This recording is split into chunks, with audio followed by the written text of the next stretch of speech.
Los eruditos bíblicos han debatido durante años sobre la ubicación de estos lugares sagrados. Ahora un hombre afirma haberlos encontrado. Durante siglos un nombre ha intrigado al mundo: el Monte Sí. Se dice que fue allí donde Moisés recibió los 10 mandamientos y donde comenzó el Éxodo, una historia que cambió el curso de la historia. Pero lo más sorprendente es que incluso después de tantos años nadie ha podido afirmar con certeza dónde se encuentra realmente el Monte Sí, en Egipto o en algún otro lugar completamente distinto. Ahora imaginen qué pasaría si de repente se hiciera un descubrimiento que cambiara por completo este debate. En 2025 algo así sucedió. Un equipo llegó a una zona remota y casi restringida de Arabia Saudita.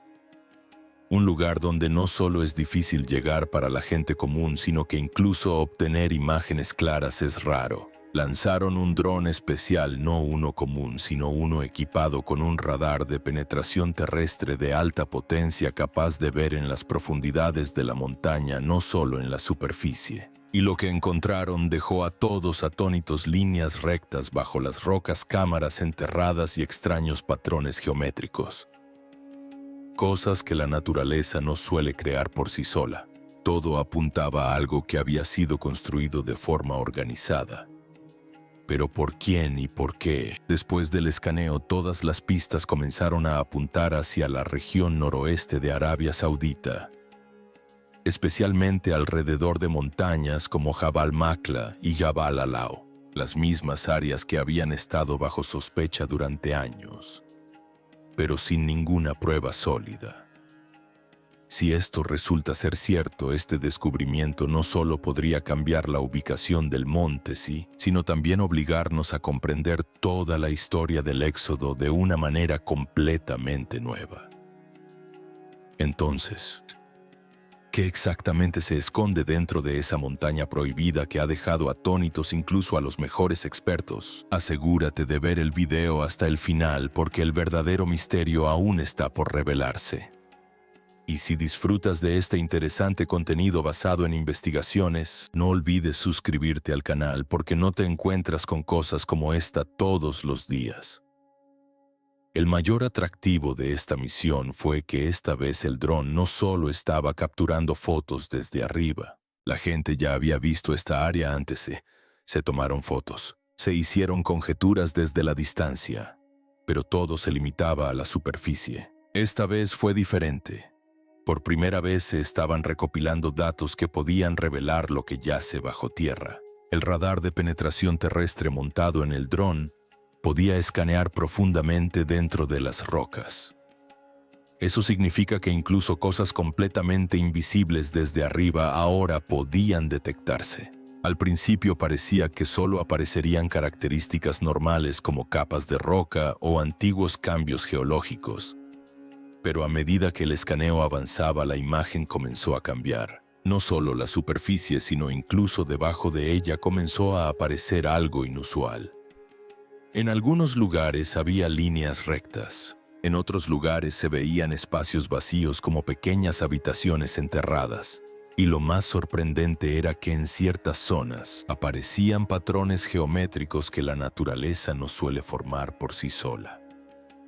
Al contemplar todo esto, daba la impresión de que allí se había construido algo que con el tiempo había quedado sepultado bajo arena y piedra. Al analizar estos datos con mayor detenimiento, una zona en particular se repetía una y otra vez. Todas las señales apuntaban al noroeste de Arabia Saudita. En especial, 2 montañas aparecían repetidamente: Jabal Makla y Jabal Alao. Curiosamente, algunos ya sospechaban de estos lugares, pero nunca se encontraron pruebas sólidas. Por ello, el debate no avanzó. Ahora, por primera vez, parece que la información real está empezando a reemplazar las conjeturas. Esto plantea una pregunta importante. ¿Son estos lugares realmente tan especiales? ¿Qué tienen estas montañas que las hace tan significativas? Una de las principales razones por las que esta historia resulta aún más interesante es una antigua referencia bíblica que se encuentra en la Epístola a los Gálatas. Allí, el apóstol Pablo menciona que el monte sí se encuentra en Arabia. Antes se interpretaba como una declaración simbólica. Pero ahora algunos estudiosos creen que podría haber estado señalando una ubicación real, lo que significa que el Sinaí podría no estar en Egipto, sino en algún lugar de Arabia. Ahora bien, relacionemos esto con la historia de Moisés. Cuando huyó de Egipto se estableció en un lugar llamado Madián. Esta región se encuentra al este del Golfo de Aqaba, que hoy pertenece al noroeste de Arabia Saudita. Fue allí donde presenció el milagro de la zarza ardiente. Por lo tanto, si Moisés ya había vivido en esta región, tiene sentido que cuando los israelitas abandonaron Egipto, su camino pudiera haber ido en la misma dirección hacia Arabia. Desde esta perspectiva, toda la ruta comienza a parecer bastante simple y lógica: salir de Egipto, cruzar el mar y luego dirigirse hacia Arabia. Y no se trata solo de textos religiosos. También hay indicios físicos en el terreno que apuntan en la misma dirección. En las cimas de montañas como Jabal al, algunas rocas aparecen ennegrecidas en la parte superior, como si alguna vez hubieran sido abrasadas por un calor intenso, mientras que las montañas cercanas lucen completamente normales. Algunos relacionan esto con la escena descrita en el Éxodo, donde se dice que cuando Dios descendió la montaña se cubrió de humo y comenzó a temblar. En la misma región se menciona con frecuencia otra característica inusual: una gran roca claramente dividida en dos partes. Entre ellas parece haber una línea o canal liso, como si alguna vez hubiera fluido agua a través de ella. Lo sorprendente es que hoy toda esta zona está seca. Sin embargo, hay indicios cercanos que sugieren que alguna vez fluyó agua con fuerza. Algunos lo relacionan con la historia de Éxodo 17, donde Moisés golpeó una roca y brotó agua para saciar la sed del pueblo. En otras palabras, hay elementos visibles aquí que normalmente no deberían existir en estas condiciones. Y eso es precisamente lo que hace que este misterio sea aún más profundo. Cuando observamos no solo la montaña, sino toda la zona circundante, la historia se vuelve aún más fascinante. Si este es realmente el lugar donde acamparon los israelitas, entonces debería haber indicios cerca que señalen la presencia de un gran asentamiento temporal. Y eso es lo que hace que este lugar sea tan intrigante. Justo enfrente de la montaña hay una enorme llanura abierta lo suficientemente grande como para albergar fácilmente a miles de personas. El relato del Éxodo también describe a un grupo de personas acampando frente a la montaña, y la disposición del lugar parece coincidir bastante con esa descripción. Además, en algunos sitios se pueden observar largas hileras de piedras como si hubieran sido colocadas para marcar algún tipo de límite. Algunos creen que podrían ser los mismos límites mencionados en la Biblia, donde se advertía a la gente que no se acercara demasiado a la montaña. De ser así, estas piedras podrían no ser simples piedras comunes, sino parte de alguna antigua norma o ritual. En la misma zona también se menciona una plataforma de piedra que no parece del todo natural, sino construida por manos humanas. Algunos la relacionan con el altar que, según se dice, Moisés construyó durante la época de la Alianza. Cerca de allí también hay un lugar de apariencia sencilla, que algunos relacionan con el incidente del becerro de oro. Y la cosa no termina ahí. Según se informa, en las rocas circundantes se han encontrado tallas de vacas y toros. Estos grabados recuerdan a algunos la época en que los israelitas adoraban al becerro de oro. Si estas tallas resultan ser de ese mismo período, no serán solo arte, sino que podrían convertirse en evidencia de un importante acontecimiento histórico. Luego está otra característica inusual: un único pilar de piedra en pie. Algunos creen que podría ser uno de los 12 pilares que se erigieron como símbolos de las 12 tribus de Israel. Suena bastante fascinante, pero toda historia tiene otra cara, Y lo mismo ocurre aquí. Mientras que algunas personas relacionan todos estos indicios con la ubicación real del monte, y los arqueólogos e historiadores profesionales no están de acuerdo. Según ellos, no es correcto identificar un sitio histórico tan importante basándose solo en unas pocas pistas de apariencia similar. En primer lugar, interpretan la declaración de Pablo donde dice que el Sinaí está en Arabia de una manera diferente. Según ellos, durante el período romano existía una región llamada Arabia Petraea que también incluía la península del Sinaí. Así que es posible que Pablo no se refiriera a los países árabes actuales, sino a las fronteras políticas de su época. Además, algunos textos egipcios antiguos también mencionan el sur del Sinaí. Nombres como Tijat o Sefet aparecen en esos registros y algunos expertos creen que podrían ser formas antiguas del nombre Sinaí. Curiosamente, estas referencias son incluso anteriores a la época de Moisés, lo que sugiere que la conexión del Sinaí con Egipto podría remontarse mucho más atrás. Otro argumento sólido es que, si un evento como el Éxodo realmente ocurrió aquí, debería haber pruebas contundentes de la edad del bronce como cerámica, herramientas, inscripciones o vestigios de asentamientos, pero hasta ahora no se ha encontrado nada parecido. Por ello, muchos científicos creen que lo que se observa aquí podría pertenecer a diferentes culturas de distintas épocas. En cuanto a las rocas ennegrecidas, los científicos no las consideran un fenómeno milagroso. Se dice que en los entornos desérticos el calor extremo, el viento y las reacciones químicas pueden oscurecer naturalmente la superficie de las rocas con el tiempo. Así pues, la situación es clara. Por un lado, este lugar plantea muchas preguntas y por otro, existen argumentos igualmente sólidos que lo ponen en duda. Por eso este misterio aún está lejos de resolverse. Del mismo modo, las rocas partidas no tienen por qué ser el resultado de un evento específico. La presión natural dentro del Illard y las grietas que se forman con el tiempo también pueden causar tales formaciones. Incluso las largas hileras de piedras son objeto de debate. Algunos expertos afirman que podrían no ser límites sagrados sino simples cercas utilizadas para guiar o controlar animales. Al fin y al cabo, tales recintos de piedra eran bastante comunes en las antiguas sociedades nómadas. Durante mucho tiempo las cosas siguieron así. Algunos afirmaban que este era el lugar real, mientras que otros lo rechazaban por completo. En otras palabras, el debate se limitó a teorías y suposiciones. Entonces, poco a poco, la tecnología comenzó a cambiar las reglas del juego. Un gran ejemplo de esto se vio en 2012 en la región de Angkor, en Camboya.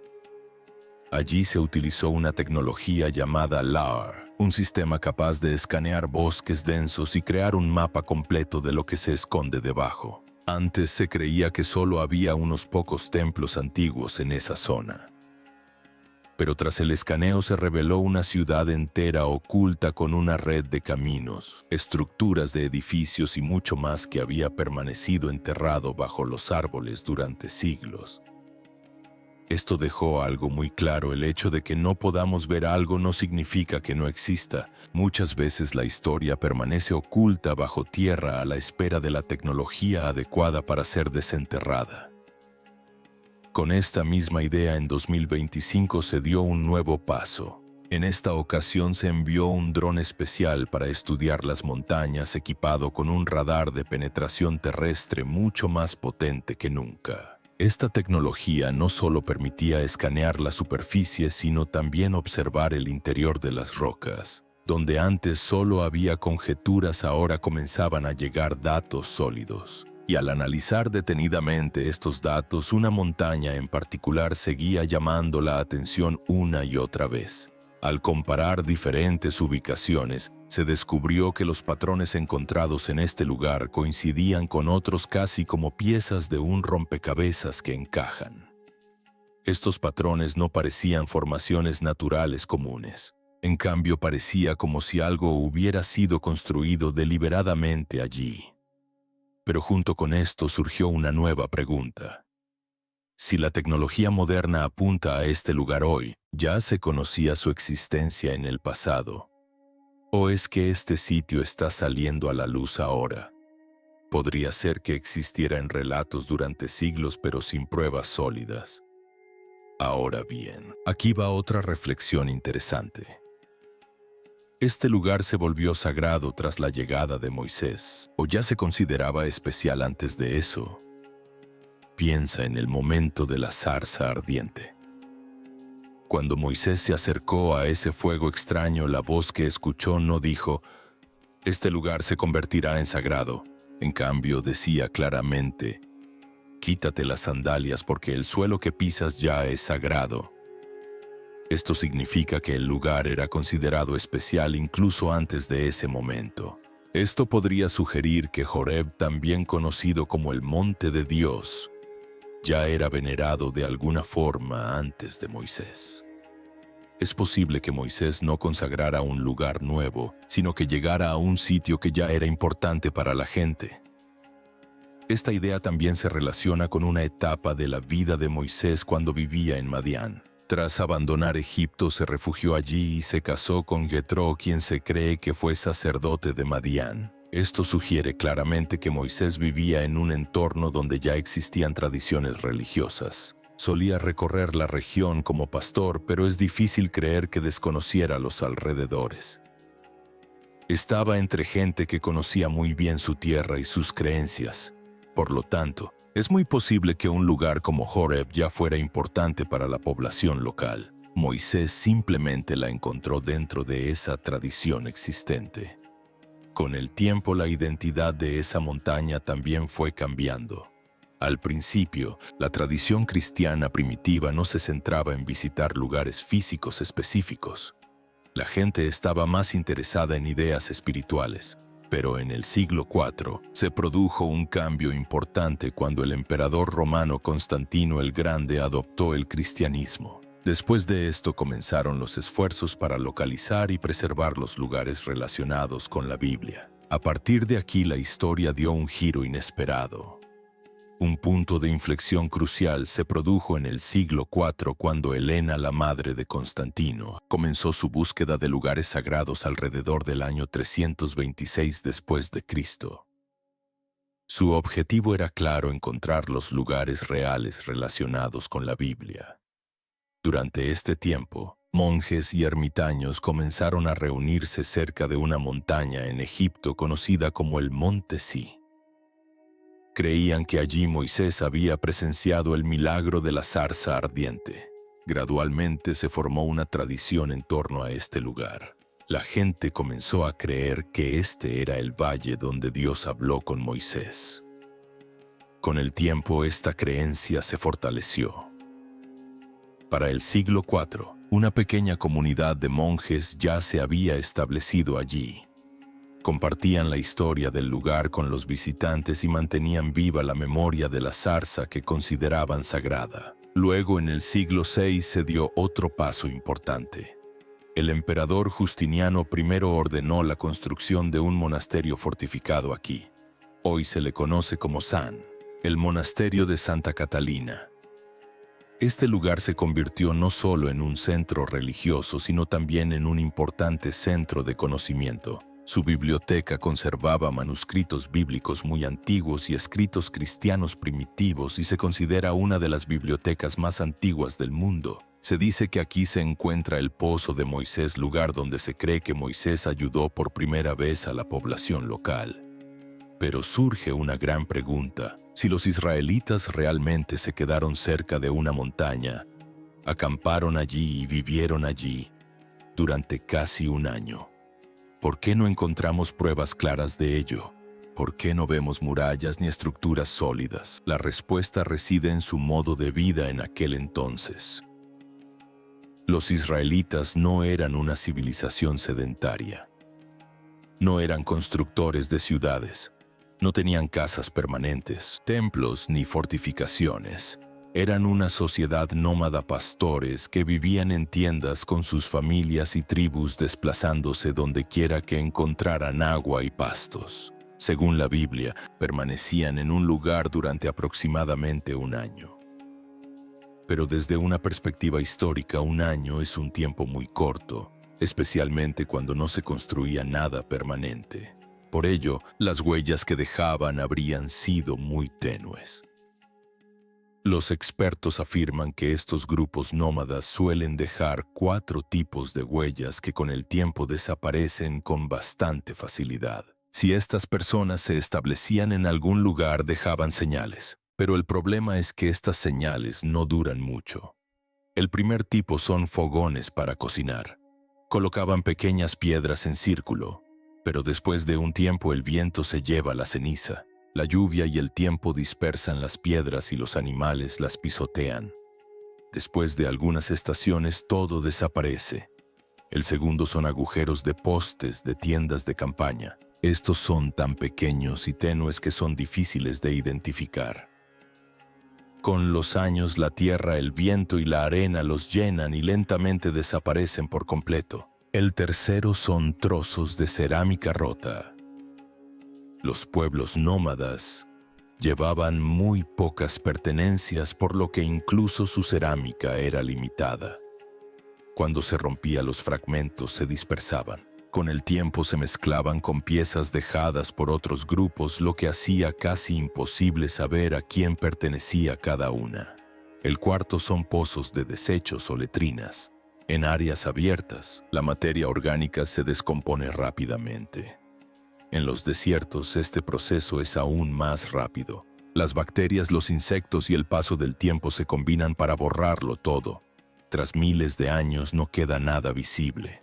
Y el factor más importante es el propio desierto. Aquí, la arena se desplaza constantemente. Los fuertes vientos lo cubren todo. Con el tiempo, todo rastro desaparece. El desierto simplemente no permite que las cosas perduren. Así que incluso si una comunidad nómada se quedó allí durante un tiempo, es totalmente posible que sus huellas se hayan desvanecido gradualmente. En resumen, el hecho de que no haya evidencia visible no significa que no haya sucedido nada. A veces la historia permanece oculta bajo tierra. Surge entonces otra gran pregunta: si un acontecimiento tan trascendental como el Éxodo realmente ocurrió. No lo habría registrado Egipto. Suena lógico, pero hay algo importante que comprender. La mayoría de los registros del antiguo Egipto no se crearon para narrar la historia completa, sino para exhibir poder y gloria. En otras palabras, no presentaban la verdad absoluta. Eran más bien herramientas para construir una imagen. Sus inscripciones y monumentos solían resaltar las victorias, la fuerza y la grandeza de los faraones. Las derrotas, las debilidades o los acontecimientos vergonzosos a menudo se omitían deliberadamente. Por lo tanto, es posible que si un acontecimiento tuvo lugar, algo que no favorecía a Egipto simplemente no se haya registrado. Por eso incluso hoy en día este asunto plantea más preguntas que respuestas. Si analizamos la historia, encontramos numerosos casos en los que Egipto omitió registrar acontecimientos que no le resultaban favorables. Tomemos como ejemplo a los Hyksos, un grupo gobernante extranjero que llegó a controlar gran parte de Egipto. Posteriormente fueron expulsados, pero existen muy pocos registros directos de aquella época. La mayor parte de lo que sabemos proviene de relatos posteriores u otras fuentes. Otro ejemplo claro es Akenatón. Fue el faraón que abandonó a los dioses tradicionales e introdujo un nuevo sistema religioso. Pero tras su muerte, los gobernantes posteriores casi lo borraron de la historia. Sus estatuas fueron destruidas, su nombre fue eliminado. Y fue como si nunca hubiera existido. Estos ejemplos muestran algo claramente: Egipto no registraba todo, especialmente los acontecimientos que podían dañar su imagen. Ahora piénsalo. Si algo como el Éxodo realmente hubiera ocurrido, donde un gran número de esclavos escaparon, ocurrieron desastres y el ejército sufrió pérdidas, habría sido una gran vergüenza para Egipto. En tal caso, la ausencia de registros no es sorprendente en absoluto. También hay muchos casos en la historia en los que una sociedad entera parece desaparecer repentinamente, pero en realidad no se desvanece por completo. Simplemente pierde su identidad. Un buen ejemplo de esto proviene del 722 a.C., cuando el imperio asirio conquistó el reino del norte de Israel. De aquí proviene la historia de las 10 tribus perdidas. Los asirios tenían una estrategia específica. Desplazaban a los pueblos conquistados de su tierra natal y los asentaban en regiones lejanas. El objetivo era sencillo: dispersarlos tanto que poco a poco olvidaran su idioma, sus costumbres y su identidad. Cuando una comunidad se separa de sus raíces y se integra en diferentes lugares, con el tiempo su identidad distintiva comienza a desvanecerse. Algo similar ocurrió con esas 10 tribus. Fueron reubicadas en distintas regiones donde se mezclaron con las poblaciones locales. Algunos adoptaron nuevos idiomas, otros nuevas costumbres, y poco a poco su identidad original se fue desdibujando. Así estas personas no desaparecieron por completo, simplemente se integraron en otras culturas con nombres diferentes. Ahora bien, si relacionamos esta idea con la historia del Éxodo, surge una interesante similitud. Durante ese tiempo, los israelitas abandonaron Egipto y se adentraron en el desierto. No dejaron atrás grandes ciudades, estructuras sólidas ni huellas permanentes, casi como si hubieran desaparecido del mapa. Por otro lado, durante el período asirio, las personas fueron reubicadas físicamente y dispersadas. Esta vez la gente permaneció, pero su identidad se fue desvaneciendo lentamente. En términos sencillos, una desaparición fue de lugar y la otra de identidad. En un caso, la gente se trasladó a un lugar donde sus huellas desaparecieron, y en el otro la gente se quedó, pero ellos mismos cambiaron. Ahora, para comprender mejor toda esta historia, hay otro vínculo importante.